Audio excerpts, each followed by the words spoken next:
Okay, so this is going to be second episode of our little Beyond the Music podcast. It was supposed to be a third one, but last week we had this little accident with microphones where unfortunately somehow there was a sport channel catching up on our lavaliers, so we had to scratch that one off. So and we play, oftentimes each cycle is a little bit different. So for example, Christmas, we would have choirs, and normally they've got their own program. We're gonna start off with a little event we had yesterday. So quite a lot of fun. It's a nice party. We had a little gala event. So I thought that was quite a success. People liked it. It was a big success. I mean, one of the things that River City Brass has to do, in common with other non-profit organisations, is to raise funds, because we can only really eat what we kill. So we have to go out in the marketplace and get sponsors and get foundations to back us, basically. And so yesterday was a fundraising gala. We had sponsorship from Highmark, which is a health provider, and various other big companies. So I think we probably raised about $80,000 to $90,000 yesterday. That's pretty impressive. That's good. And at the same time, we had a fantastic time. It was a blast. Yeah. It was a blast. We had 16 musicians there. On a ship. On a boat, Dinner. on the river, and we had dinner, and we had dancing, and people actually danced to the band's music, which is great, isn't it? I love that. Yeah, we've got some videos of that.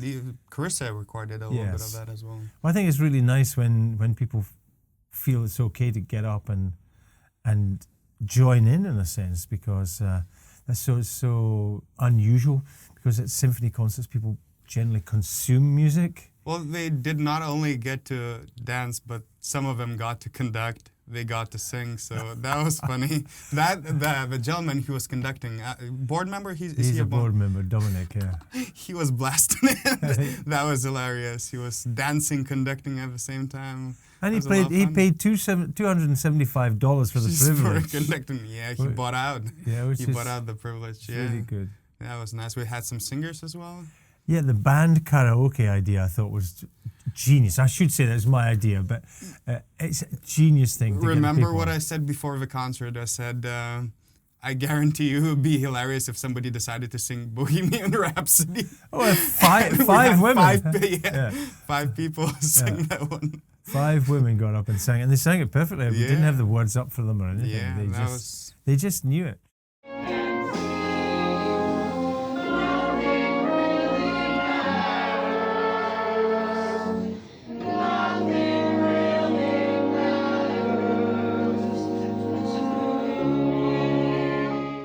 And what's so really fun about our music, and you can see it at an event like that, the wide range of ages that enjoy it. So we had very young people. Yeah, I had some peers which are my age coming from. Yeah. And we had some, people my age as well. Yeah. And from both age groups, they kind of united, listening to the classic rock tunes that we played last night. I thought that was really successful. That was nice.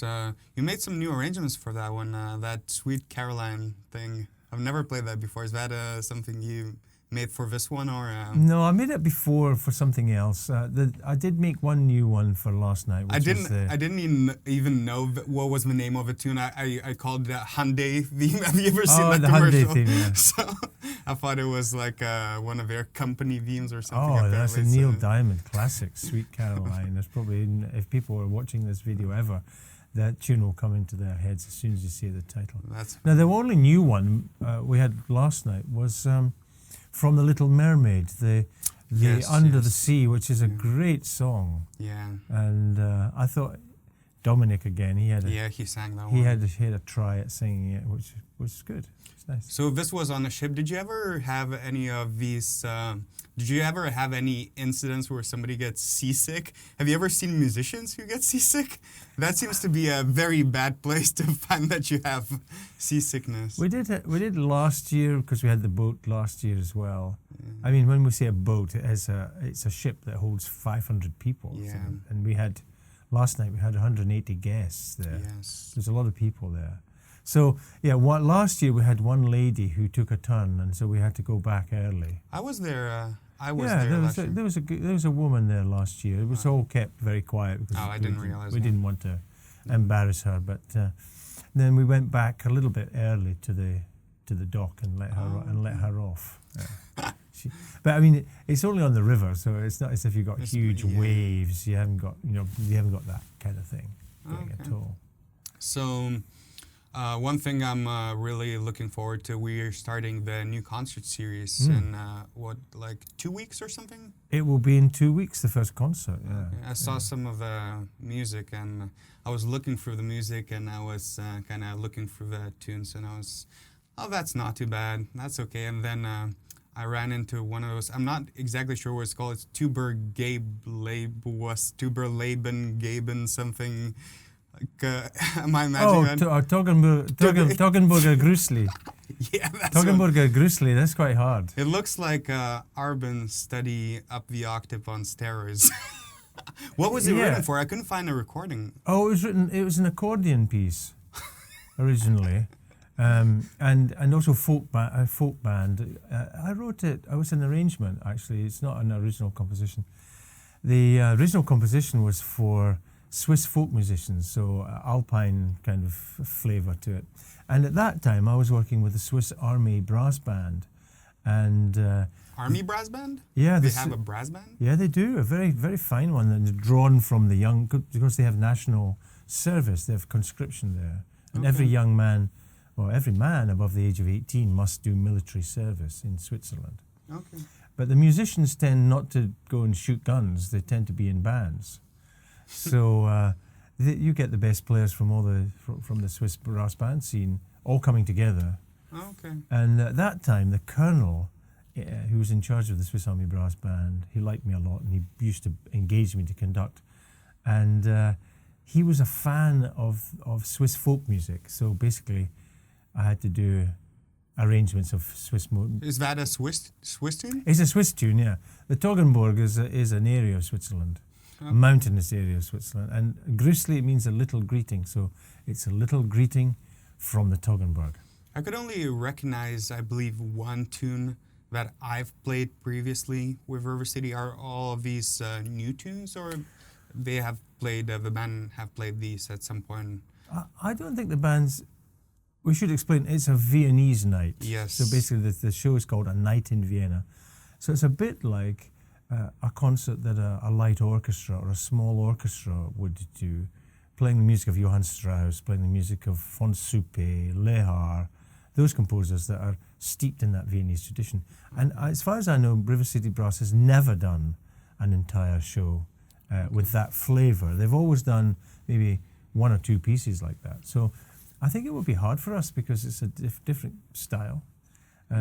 We've got Blue Danube, the Gold and Silver Waltzes. These are things that have a tradition behind them, an orchestral tradition. And of course, when we do them, we have to emulate that. So we have to try and sound like the Vienna Philharmonic on New Year's Day, but just with brass instruments. Is there a particular reason you decided to make this theme for a program? Because what's the standard? Is it normally made, April, do we normally do a swing series or something else?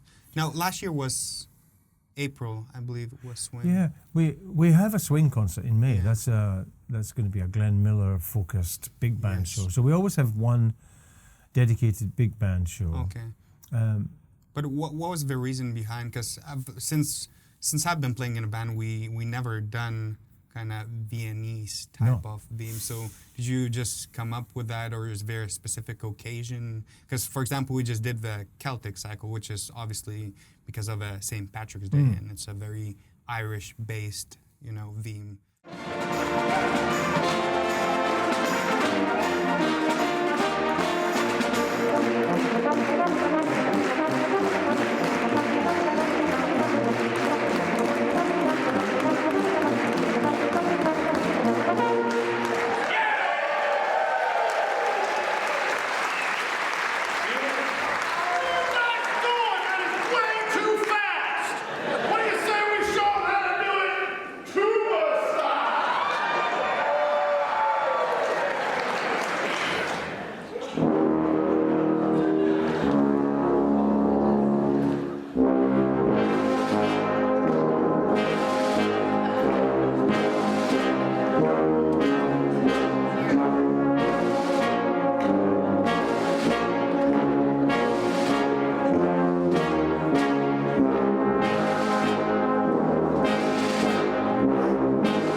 repertoires. I'm just curious why Viennese.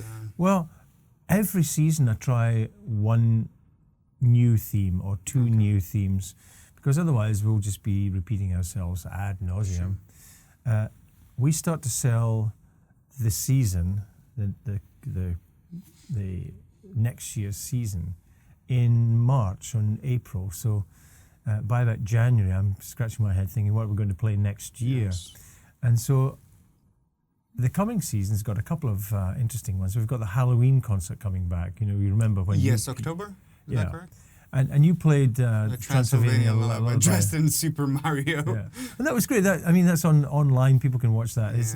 It sounds beautiful. The arrangement works nicely. I had so many people asking for music for that one, and they kept on asking me, where did you get the arrangement? Yeah, well, I can't said, give...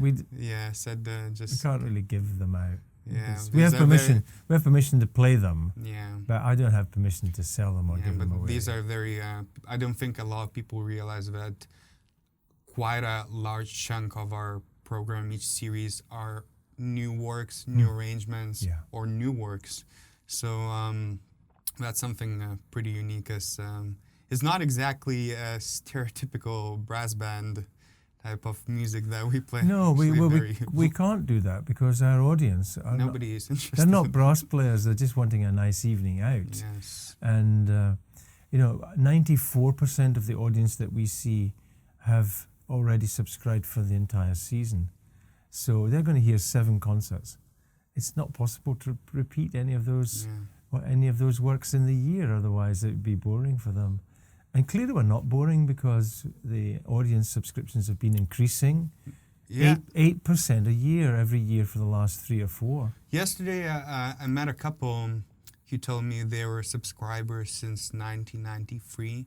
The gentleman and lady who was dressed in the Hawaiian. Yeah, and I was born in 1991. So there you go. That was funny because means that they've been fans of River City. They said that gentleman told me that was the first date he took his wife to River really City nice. concert. So he got some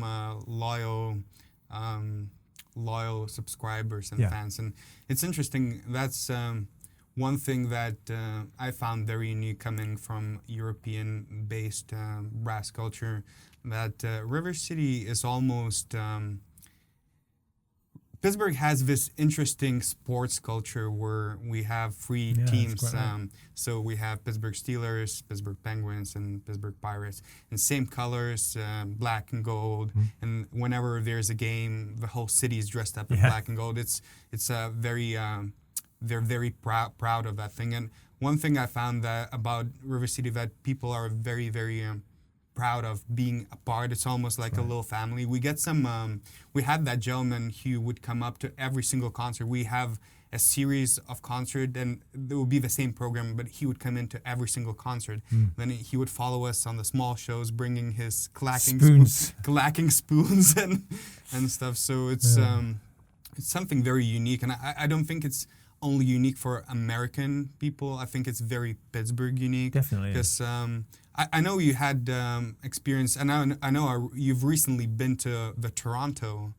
Yeah. Toronto. Was it brass band? It is a brass band, the Hannaford Street Silver Band it's called. And it's like us in the sense that it's a professional brass band. The players are drawn from the ballet orchestra and from the opera orchestra and various freelancers around town. They do 4 concerts a year, basically, with 4 rehearsals. So, we do... So twice as many rehearsals and 10 times less shows. That's about the size of it, yeah. That's hilarious. They're funded through... Yeah, I understand. There's government funding. Yeah. So, I mean... We do have to sell tickets. Yeah, 4 rehearsals, that's what, 20 concerts for us? Like 10 concerts, 20 concerts, isn't it? Yeah. Yeah, something like that for 4 rehearsals. Yeah, that's what we're probably getting. But so, and you've been to recently to the TUBA EUPHONIUM thing in Toronto, haven't you? That was a great event. Now, you should go next time. I know one of Karina Lam. Yeah. I studied together, a very nice lady, good player as well. Good player, and she organized the whole thing. She had a team of helpers, but she did an amazing job with that. The Toronto TUBA EUPHONIUM Symposium. I was the only non-Canadian playing, and I thought that was a bit of an honour, really, to be, the only foreign musician asked to go and play there. Okay. And it was a very, very good event. Well run. The playing was good, mostly. Was it the first? The very first time that they'd ever had anything like that in Canada. Okay. And so that was also amazing because they've got such great players up there. Okay. And for it to never have happened before is kind of odd, but I'm glad it's happening now. And they're going to plan another one next year. So how's the brass culture in Toronto? Is it large? Yeah, huge. Well, community? Toronto's a much bigger city than here. It's huge. And they have a fantastic symphony orchestra, they have ballet orchestra and opera orchestra, and a lot of freelance stuff going on. So it's a very active city for brass. And of course the Hannaford Street organisation is part of that with its youth brass bands. Youth programme is fantastic. It makes our youth programme look like amateur night. It really does. So is it more people, higher level, both? Or It's both of those. They have three bands that really starting at babies, an elementary band, they have an intermediate band, and then the senior band, or the older group of the youth band is really a very high standard.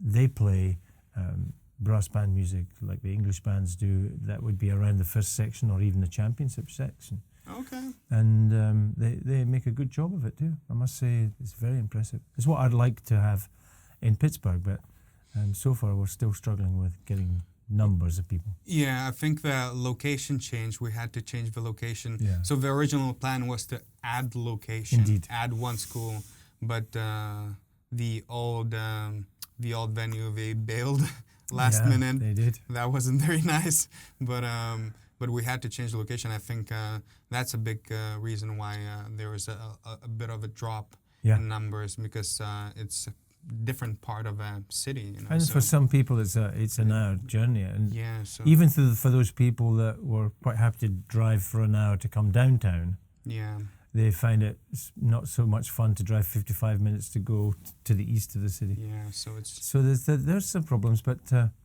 we need to just get out there and recruit. Yeah, and recruit people from that side of Pittsburgh. Yeah, because we play out there. We play in Penn Hills. Well, we play in Greensburg. That, yeah. We play a lot out in the east, and my car seems to go east most of the time. And so it makes sense for us to have a youth program in that part of the city. But I am looking to see if I can get something else downtown, or more towards downtown, or more central. What about Duquesne University? Is that a potential venue? Because now you're faculty, I'm a faculty. I know, for example, they're interested in us, me and you, doing some summer activities there as well, doing summer camps. And I'm pretty sure that would be a good opportunity because, for example, some of the older kids in the UV Brass Band, they have a pretty high standards of playing, and I think joining them with, let's say, first year undergraduate students could actually make up a decent brass band. Well, I've actually suggested that to Jim Nova, who's the chair of brass, and we in the River City office, we've made an actual business plan for this. Okay. So the next stage is to present that to the dean and see if he buys it. But I know that the Duquesne University is charging quite a lot of money for the rental of their spaces right now. Normally, but would they do any, because that would be also in their interest. I think it's a win-win. That's what I will be presenting to the dean, a win-win situation where we River City Brass take up some of the staff costs. Yeah. And we bring young musicians into Duquesne that might be thinking of coming to university to study music. Plus, it adds additional ensemble for people who are originally studying, so that's another. The crossover is great, and also the potential for recruitment from the university is just fantastic. Because then you can recruit, first of all, when it comes to tubas and euphoniums, now you can recruit larger numbers. Sure. So let's say somebody wants to study with you at Duquesne. So normally, how many, was it 5, 6, 7 students they would accept every year, something like that? That would be a total number. Same with euphoniums. There's currently 6 euphonium players. But if they had a brass band where they need 2 euphonium players, 2 baritones, which is kind of the same thing. Now we have extra 4 seats every semester for ensemble playing. Yeah, of course. So that... also, what I'm writing up in the business plan is the idea of employability, because if we see a person or we hear a person in this joint band that we potentially like, on a sublist. he could come on a sublist. Audition. He's already played. We've heard him get that, or that girl can come in and play that concert. We need a and corner we do player. need subs. We always need subs. Yes, especially low brass. That's a common theme. Yeah, we always need substitute players. So, and that's one thing that Duquesne gives me and you an opportunity to recruit new students in an environment where, for example, let's say somebody wants to come to Pittsburgh and get a lesson with you and me. All they need to do is get in touch with you or me, and a part of our job is to make sure that those people get a 1-hour lesson. So if they're potentially the potential applicants for undergraduate or graduate studies. So that's another privilege that Duquesne offers. So I think it's a big thing for recruitment as well, because people are going to have a chance to see what it's like studying with you, is like having a lesson with you. Same thing, they can always come to me and see whether they like my teaching, whether they like my methods and the approach I take. So the consultation lesson is a really great way to... Well, it's a great way for the student to learn what the teacher is like, but it's also a fantastic way to recruit new students. It's the best way. And they're cutting the fees as well. This is going to be one of the lowest undergraduate fees, tuition fees. This is going to be one of the more affordable universities, not only in our state, but generally in America, I believe. And it's a big university. It's a big campus. It's not a tiny college type of place. It's a big university with a lot of facilities. So I'm pretty excited about that, especially for this upcoming fall. I think we could build up something really pretty significant between us. A tuba euphonium studio that is very big. They used to have, when Brian Bowman was the teacher there, 15 euphonium players there. He had a full program, a full teaching load there, and we'll build it up for sure. And I think the brass band, or having a large brass ensemble or a brass band, call it what you like, but that opportunity to work with top professional people, sit next to top professional people, play with them, and get paid for it, potentially. That's got to be a really great recruitment tool. And it's certain part of development. I don't think, like, the technique, the fingers, the ability to learn things fast on spot, I don't think any other ensemble would give a brass player. No. So, for example, if you play in an orchestra, sometimes you get some brass-heavy pieces or symphonies or whatever. But most of the job, we have to admit, most of the job goes to string players. That's where all the challenge goes to. And even though it's tricky, because it requires a very high level of intelligence, because you have to listen, you always have to understand what's your part as a brass player, what is a good intonation, what's a good timing, because it's the large ensemble, it's different in terms of blending. Whereas a brass band, it offers same challenges, but brass instruments play a completely different role. They do. Suddenly it becomes a very technical challenge.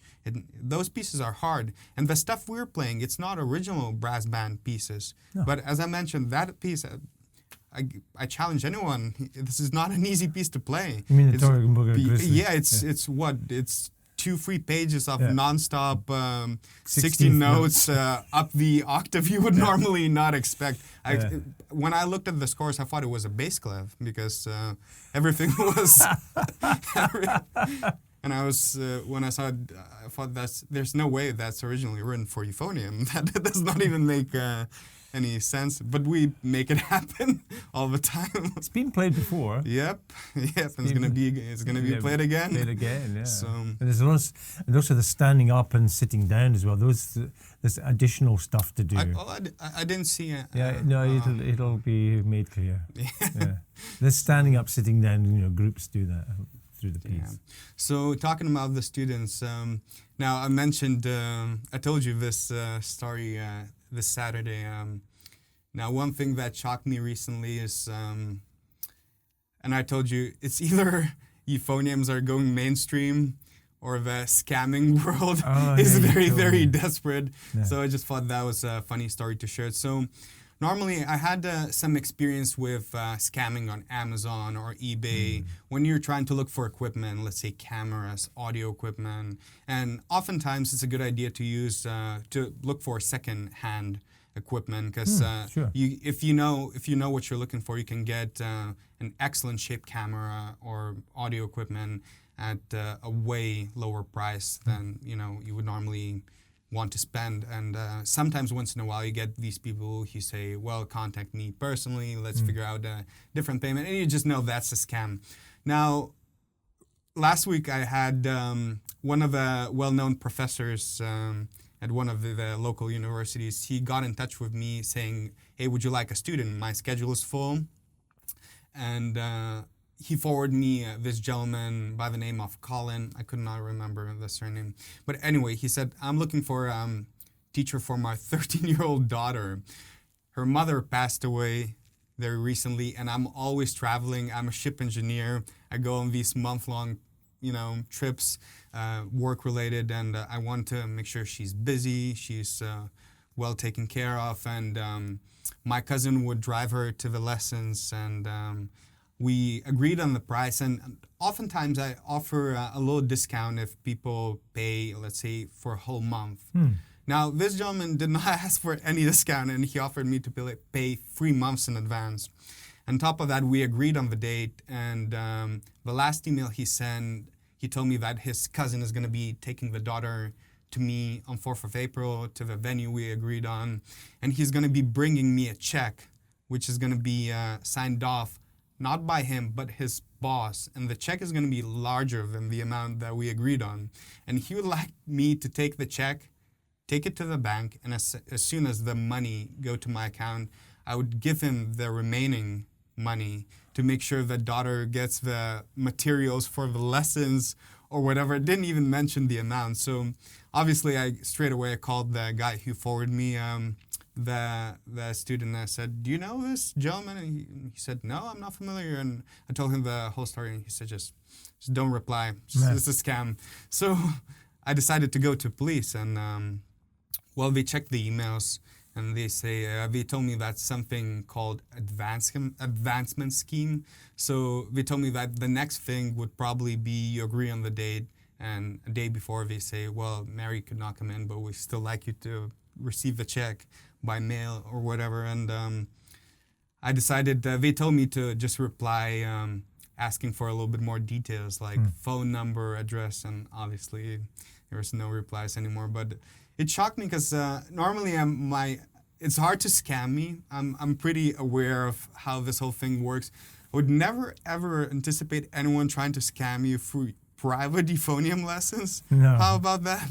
That's the first. I've never heard of anything like that before. It's unbelievable, and I'm trying to figure out. I was going to ask whether you had any similar situation where somebody didn't want to pay or trick you or whatever. Oh, I've had people not pay me, but that's just part of being in the profession. Sometimes there was once we went with the brass quintet to play a very difficult and modern program in Ghent, which is in Belgium. Was that with River City or? No, it was years ago with English Brass Ensemble, and we specialised in avant-garde and modern music, and there was a festival for which we were booked, and we went to play, and there were about 7 people in the audience, and 7 people.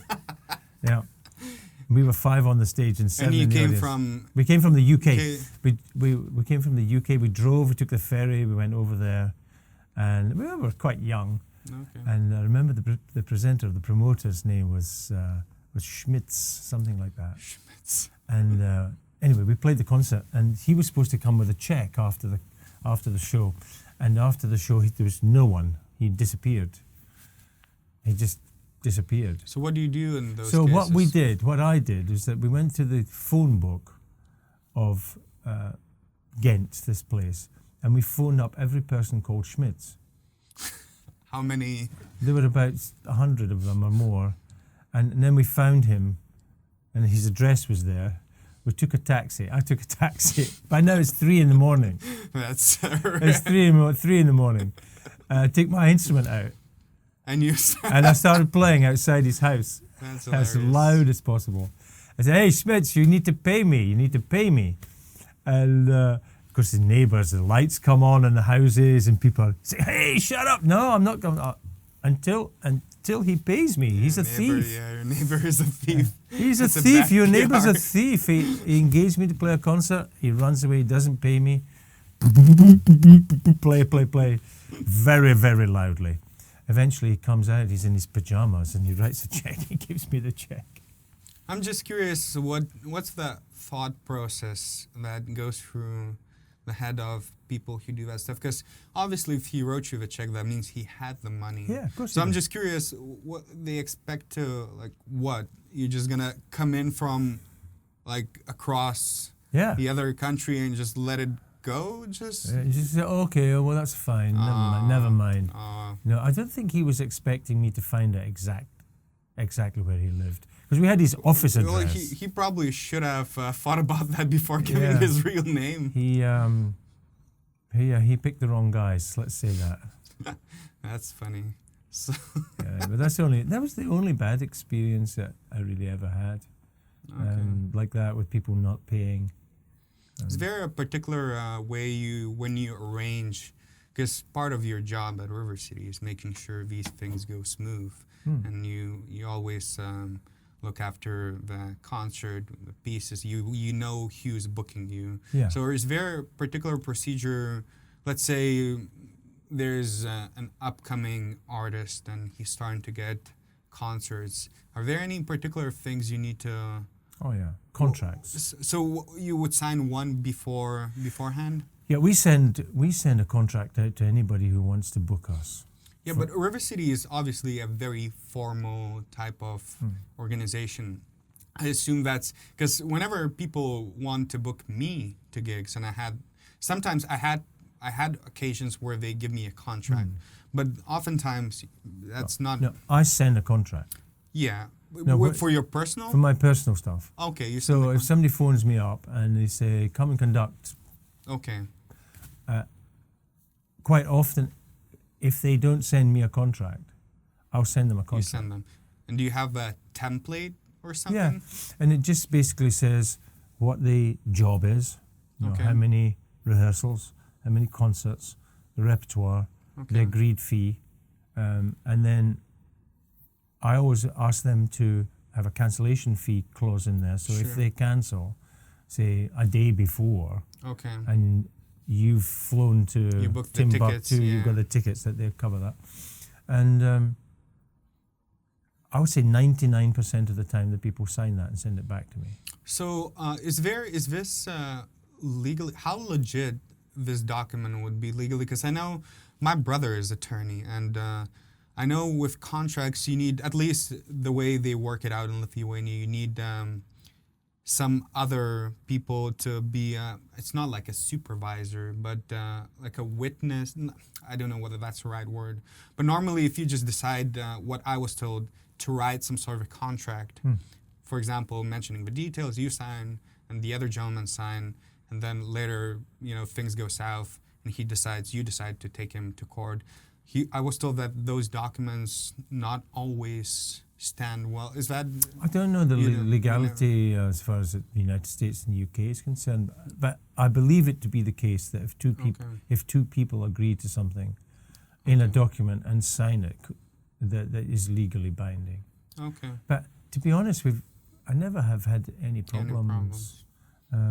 Particularly not at River City, we've never had any problems like this. I had some issues where I was booked for pretty big event, and I got the sponsorship money, but basically we agreed on the date, and a week before the show they would send additional details. There was a big conference and event, and the whole thing, a week before when your flights are booked and when you got the money from I got the money from the company I was working with.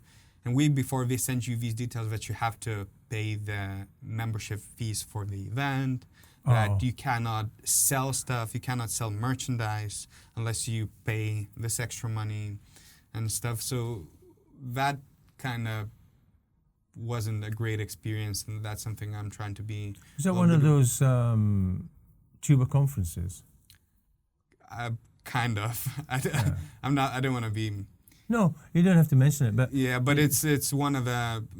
You have the bigger, the bigger organization I'm talking about. So I know they do that all the time.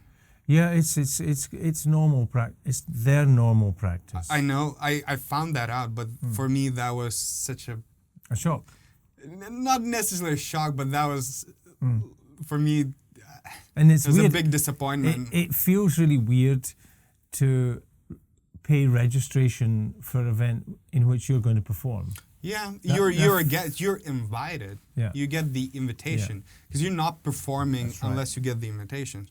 So you get the invitation and they tell you, okay, we're gonna give you this place and maybe we're giving you this money or this platform or you have to raise this amount of money or because normally the way it works, if you're a sponsored artist or you got some companies behind you, somebody offers you a certain amount of money because if you travel, plane tickets, whatever, it gets expensive. So a lot of time you raise your own sponsorships and because you represent an instrument brand, and it ends up being that, let's say your company covers the flight tickets, somebody covers that, and you end up being in a surplus. Right. And that's how you make money. So and that's standard, and that's how you normally book your tours, gigs. So it would make sense traveling expense-wise, direction-wise, but. There's no way people do that by accident. That's 100% guaranteed something that they do on purpose and that's planned out. And I'm not talking about some sort of a small, I'm talking about big, conferences and shows. And that was a little bit disappointing because I found, I don't know whether shocked would be the right word, but disappointed. Right. And that's something I would be very hesitant to go again, even if they invited me and I figured out the details. Because I know for me it's just a matter of principle because it's some shady stuff going on. Yeah, well, all of the conferences in which I've ever taken part, and I think I've been to almost every international TUBA EUPHONIUM, ITEC. I think I've been to almost every one. I think Riva del Garda was the only one I didn't go. I mean, I missed two since they've existed. Okay. And that's many. That's many of them, and it's quite recent that they require the artists to be members of the. That's recent. IT. It's relatively recent, and B to register for the conferences. And I'm a life member of ITEA, Yeah. So that's good value at your age. Yeah. You're a long life in front of you. Here's the deal, and I don't want to be talking I don't want to be bad-mouthing any of these conferences, but some of them is just a total bad PR move. Because what are you gaining? What like in my shoes, if you were in my shoes, I gain much more in every single sense performing in one of the River City concerts as a soloist. Where I get more people come in, more exposure, I get paid. Yeah, you get paid. If I wanna record stuff, I can use that as a promotional material. Of course you can. I can do that. So what's the incentive for me to go there and travel, because you spend way more time. Travel time, you always stay there. It's.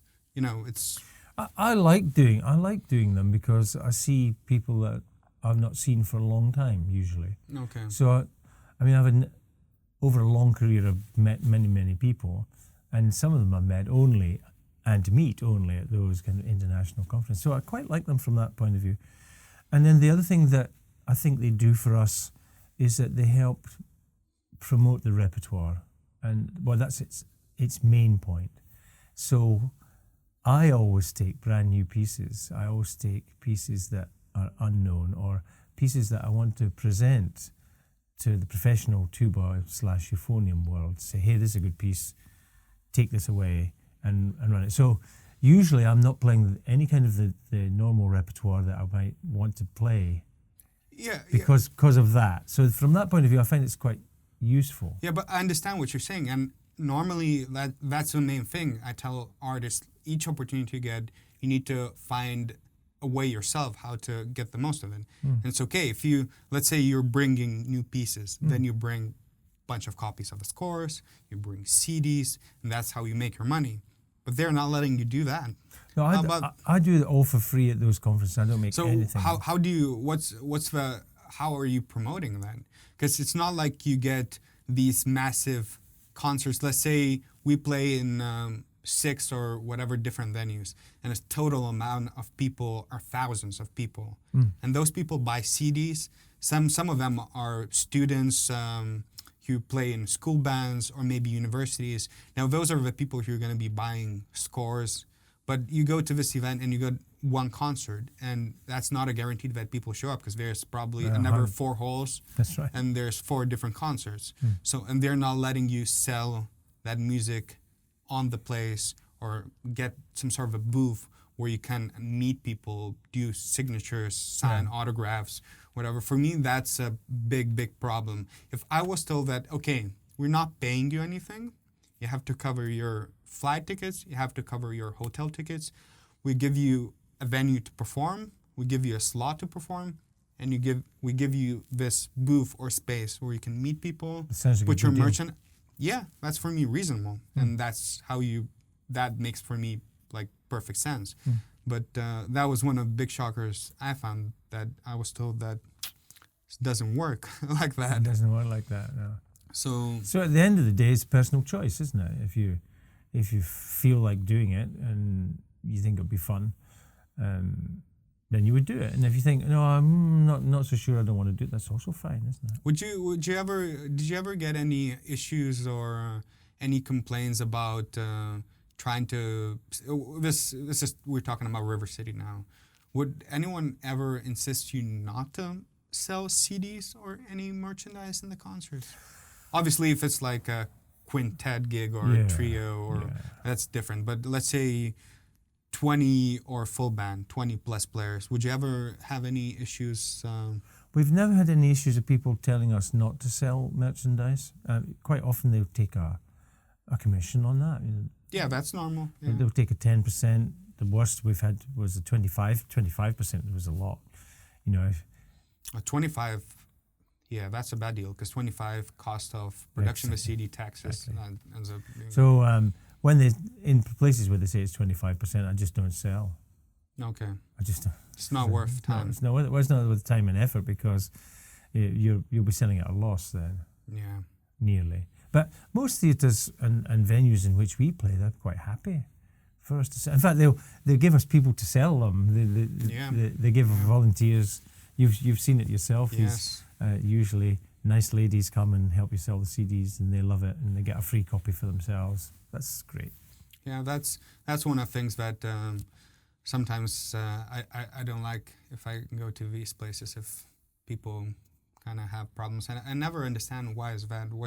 What's the incentive for people not to let you promote yourself as an artist? And sometimes I don't get other artists where they don't want to do that, because that's a big chunk of what you're supposed to be doing as a musician. Sure. It's not like you've got an office job, but that's 1 in 1,000. Like you get 1,000 working musicians. Yeah. How many of them have 9 to 5 working job at the office? Well, not many. No. And the music job that you have is not exactly music. Well, it's music, but you conduct, that's a part of music, but you do a bunch of other stuff, which is... I do a lot of other stuff. Kind of music related, but not exactly music. No, but actually my job is unique if you look at it. It's totally unique. I don't know another musician that runs a music business like ours, that does the executive director's duties, arranges, does marketing, does fundraising, and performs in the concerts. I don't know anybody who does all of those functions. I'm not saying I'm Superman at any of them, but it makes a very unique mix. And for me, it's fascinating because I know that if I don't do my office job well, you don't earn money. I know. Yes. And not just I don't earn money. Nobody gets money. So that's the responsibility that I've taken on, and so but it is a big responsibility, because I think if the company fails, then 34 people are out of work, and that cannot happen. I will not let that happen. Why wouldn't any British bands consider? Because I know there are a couple bands, let's say Grimethorpe, maybe Dyke, they could potentially turn professional, couldn't they? They could, absolutely. So why not? What's the big who's resisting them? Is it the authorities, the players, or is that like combination of? It's hard to say. I know that when I first worked with River City, which was in 2009, 2010, came as a guest conductor. Yeah. And I was here for 3 weeks in Pittsburgh, and I went through the offices. I spoke to everybody in the office. How does this work? How is it you can pay people? And learned in those 3 weeks much more about the business, the River City business, than doing the concerts. The actual concerts was just the tip of the iceberg. The rest of the thing for me was, what is Pittsburgh like? What is the office like? How does the business work? Yeah. Then I went back to the UK, and at that time I was the music director of Grimethorpe Band, which I loved, and we had 60 to 70 concerts a year, and I thought, well, we could easily do that, because we charge presenters a fee already. That fee goes into the Grimethorpe coffers, if you like, and I spoke to the musicians, and they were all up for it. They thought this would be a marvellous idea to get paid. Okay.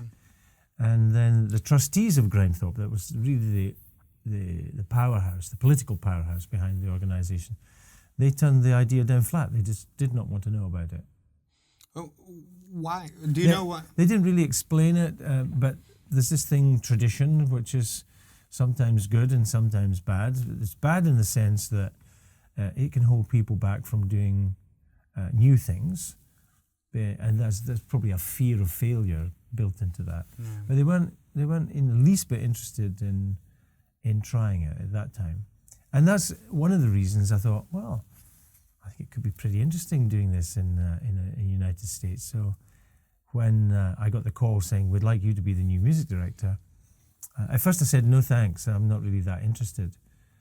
But then they told me that the public the audience had a voting slip. Who would you like as the new music director? Yeah. And there were 3 candidates on the list, and 93% of the audience chose me.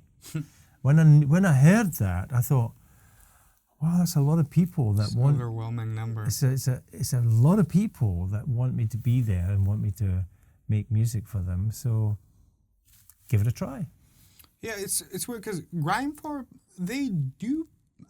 I had a chance to play with them a little bit, not as a regular member, but they do for sure. They cover the travel fees. Well, at least they were supposed to. They never paid me though, and the gentleman who was responsible for that, the euphonium player, he still owes me 20 quid for that. But I'll give you the 20 quid. No, it's you see, that's yeah, but it doesn't matter. But they do pay a little bit of money. I know some of the concerts on weekends they normally have some sort of a concert and they pay beer money. Beer money. So it's like £25 or something like that, plus travel expenses when they go to rehearsal and if they go on trips. So I know they pay a little bit of money. But so what would it take to, because that means they're getting paid a little bit. So I assume it's the matter of getting paid more, or is that correct? I mean, there's a union scale in the UK, just as much as there is in any country, and the fees that some of the bigger bands, particularly the 2 you mentioned, that they ask for if you put on a concert, they can be quite high, and I think if you compare those fees to, say, a small chamber orchestra that's on tour, the difference is not that great. So firstly, the bands would have to raise funds, just as we do in River City. Okay. So Because sponsors. it's very rare that the presenter can pay 100% of the band's fees.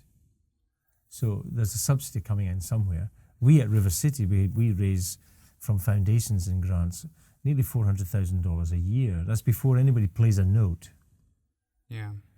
And then The band is expensive though. the band's not as expensive as people think, but to run the whole organization and all the concerts, that's where the money goes. So you see, if you rent the Carnegie Music Hall in Oakland, just for the evening, that's going to cost you $5,000. That's before you've sold a single ticket.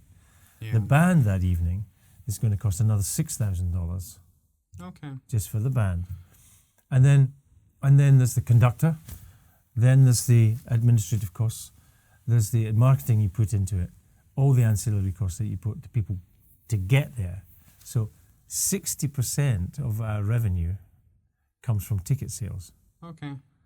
The ticket sales wouldn't cover the whole band, and the theatres, Yeah. and the marketing, and the TV, all that stuff that goes. So we need to raise that additional 40%.